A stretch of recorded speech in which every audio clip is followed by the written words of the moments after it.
용화여고를 기억하시나요? 2018년 스쿨미투의 시작점이 바로 서울시 노원구 용화여고였습니다. 2023년 현재 용화여고는 어떻게 변했을까요?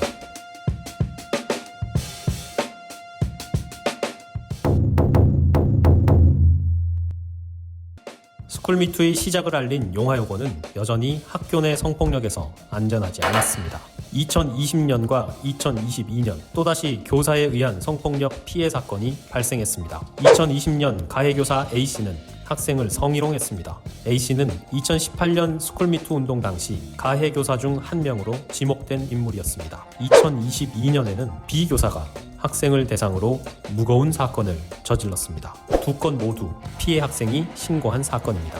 학교 내 성폭력 재발을 막지 못한 이유는 간단합니다. 교육부가 학교 내 성폭력 전수조사 약속을 지키지 않았고 그에 따라 방지 대책을 수립하지 않았기 때문입니다. 2018년 스쿨미투 발생 이후 교육부와 교육청은 전국 초, 중, 고등학교를 대상으로 학내 성폭력 전수조사를 시행하지 않았습니다. 전수조사하는 것은 모든 교사들에 대한 것으로 문제제기가 있을 수 있어 신중하게 접근할 필요가 있다. 2018년 10월 유은혜 당시 교육부 장관이 국정감사에서 했던 말입니다. 대신 교육부는 실태조사를 약속했습니다. 실태조사 약속, 교육부는 그마저도 지키지 않았는데요. 지난해 샘플링 수준의 조사만 마쳤고 결과도 비공개했습니다. 그 논리들이 사실 선생님들이 범죄자 취급, 우리를 잠재적 가해자로 취급하냐 그러는데 그런 거 다 자기네들도 생각해보면 웃긴 얘기라는 건 알 거예요.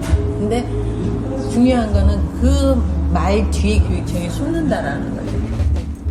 피해 학생이 용기 내서 신고하지 않으면 학교에서 무슨 일이 벌어져도 알 수 없습니다. 전국 학교를 대상으로 전수조사, 실태조사를 하지 않기 때문이죠. 학내 성폭력 사건을 신고해도 교육부와 교육청이 학교명과 사건 후속 조치를 공개하지 않아 거짓 미투 제보자라는 2차 가해에 노출된 사례도 있었습니다. 제가 재판했던 건 딱 하나거든요. 내가 이렇게까지 권위명을 쓰고 이런 사람이 아니고 이런 사람 취급하는 게 너무 싫은 거예요.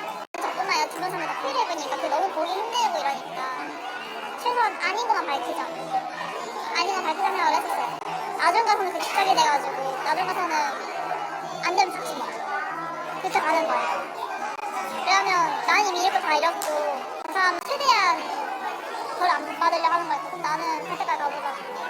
안에 내가 듣지 뭐 이렇게 가게 되는 거예요. 내 아이가 다니는 학교에서 어떤 사건이 일어났는지, 가해 교사는 어떤 처분을 받았는지 알 길이 없습니다.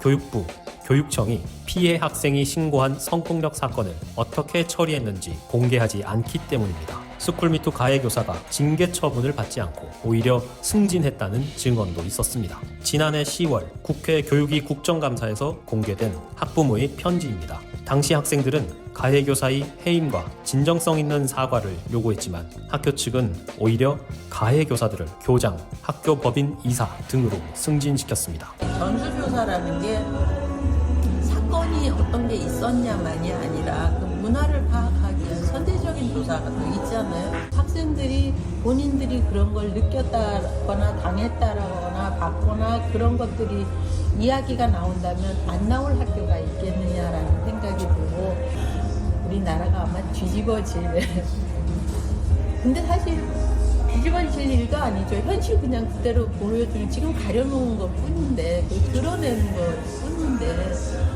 그래서 전수조사가 필요하다는 거죠. 그래서 엄마들이 나섰습니다. 시민단체 정치하는 엄마들은 2019년 17개 전국 시도교육청에 스쿨미투 처리 현황 정보 공개를 청구했습니다. 2018년 스쿨미투가 일어났는데 2019년도 3월에 가해교사가 돌아오고 있다라는 학생들의 고발들을 듣고 그러면 학생들이 국문화 개정 당시에 학교 이름을 걸고 용화여고 미투 이런 식으로 이렇게 했단 말이에요. 이 학교들에서 학교 성폭력 고발이 일어났으니 그 처리 결과가 어땠는지 공개를 해달라. 피해자, 가해자가 분리가 됐는지, 감사를 실시했는지, 징계를 어떤 징계를 받았고 아동학대 신고를 했는가 이런 조치들이 있는 거였죠. 교육청들이 제출한 자료는 대부분 엉망이었습니다. 학교명은 물론이고 가해자 징계 처분, 재판 여부, 신고 여부 등 곳곳에 빈칸과 정보 부존재, 즉 모른다는 답변이 수두룩했습니다. 근데 답변을 받았는데 너무 부실한 거예요. 당시에 그 서울시교육청은 피해자 가해자 분리 여부도 주지 않았고 징계 결과 감사 보고서 다 주지 않으면서 이유는 교사의 개인정보. 우리가 가해교사의 실명을 원하는 것도 아니고 그 학교에서 이 참여를 어떻게 했느냐 행정정보라는 것이 이제 저희가 다투게 된 시작이었거든요. 스쿨미투 발생 학교명을 비공개한 교육청은 6곳이었습니다. 정치하는 엄마들은 성폭력 사건이 일어난 학교 이름이라도 알아내기 위해 서울시 교육청에 행정소송을 제기했고 지난해 최종 승소했습니다. 지난 3월 8일 경기도교육청, 4월 25일에는 충북교육청에 행정소송을 냈습니다. 경기도교육청은 소송이 걸리자 학교명을 뒤늦게 공개했습니다. 경기도교육청, 충북교육청 행정소송을 진행 중인 정치하는 엄마들, 진실탐사그룹 셜록은 행정소송 소식을 끝까지 전하겠습니다.